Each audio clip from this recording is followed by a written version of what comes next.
பயிற்சி 4.3ல 4வது கணக்கு மதிப்பு காண்க. அதில் முதல் கணக்கு tan of cos inverse of 1/2 minus sin inverse of 1/2. Second கணக்கு sin of tan inverse of 1/2 minus cos inverse of 4/5. தீர்வு ஃபர்ஸ்ட் கணக்கு எழுத போகிறோம். tan inverse of cos inverse of 1/2 minus sin inverse of 1/2. முதல்ல அந்த பிராக்கெட்டில் ஒவ்வொன்றும் தனித்தனியாக செய்யப்போகிறோம். அதாவது cos inverse of 1/2 முதல்ல செய்யப்போகிறோம். அடுத்து sin inverse of 1/2 செய்யப்போகிறோம். இப்போ cos inverse of 1/2 is equal to y என்க. அப்போ இந்த cos inverse அப்படியே இந்த சைடு கொண்டு வரும்போது cos y is equal to 1/2. இடது பக்கம் என்ன இருக்கு? cos y இருக்கு. அதனால இந்த 1/2வும் cos வடிவத்தில் நம்ம கொண்டு வரோம்.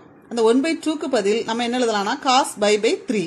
அப்போ y is equal to cos, அதாவது cos y is equal to cos by/3. அப்போ y is equal to by/3.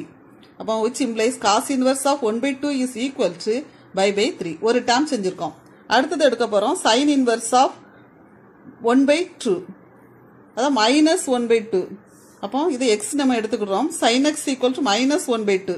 இது எப்படி எழுதலாம்? sin of minus by/6. அப்போ x is equal to minus by/6, which implies sin inverse of 1/2 is equal to minus by/6. இதை நம்ம அந்த கணக்கில் apply பண்ண போறோம். அப்போ tan of cos inverse of 1/2 minus sin inverse of minus 1/2. minus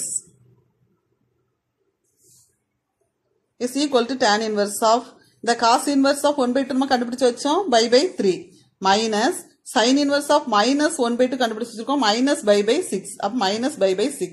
அப்ப tan inverse of by/3 minus into minus plus by/6. அப்ப நம்ம tan inverse of இதுக்கு மீச்சம் எடுக்கும் 6 கீழ எடுத்துட்டோம். அப்ப 2 plus pi.